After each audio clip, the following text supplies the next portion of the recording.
A decade ago, Chris Ruder and 6 buddies set out to revive Spikeball, an obscure 1980s lawn and beach game designed by a toymaker and cartoonist named Jeff Nurrick, who didn't bother to patent his invention. 2 teams of 2 players each smack a ball onto a small circular trampoline, attempting to prevent the opposing team from returning it.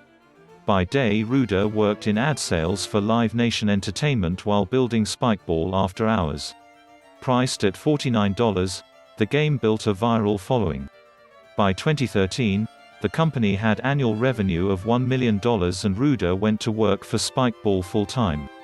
2 years later, he scored a spot on ABC's hit business pitch show Shark Tank, where 7 million viewers watched him strike a $500,000 deal with urban apparel entrepreneur Daymond John.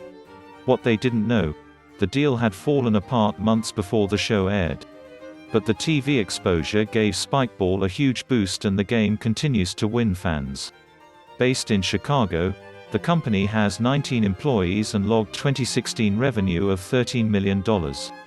In this interview, which has been edited and condensed, Ruder, 41, describes how he built Spikeball despite knowing nothing about manufacturing, marketing or sports product sales, and what happened when his Shark Tank deal fell apart.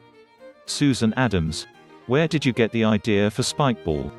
Chris Ruder: on a trip to Hawaii in 2013, some friends and I had an absolute blast playing Spikeball on the beach for 5 days.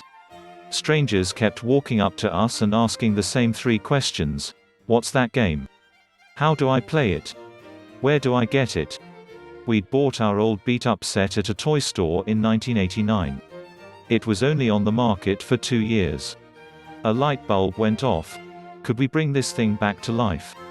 Adams: did you launch your company right away?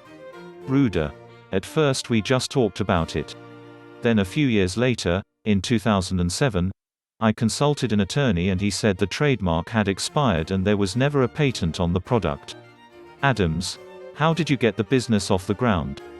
Ruder: 6 of us, including my brother and cousin, together chipped in $100,000.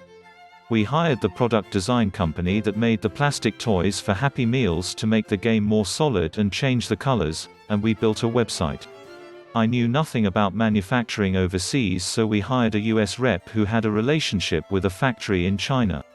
We'd meet at Starbucks, he'd bring me prototypes and I'd suggest changes. Adams: what made you think people would buy the game? Ruder: the reaction we got when we played it and how much we loved it. We didn't do any market research and none of us had any background in sporting goods or creating a brand. Adams: how did you divide up the labor with your partners? Ruder: for 5 years, I'd come home from my job at 6, hang out with my wife and 3 young kids until 9 and then work on Spikeball until 2 in the morning.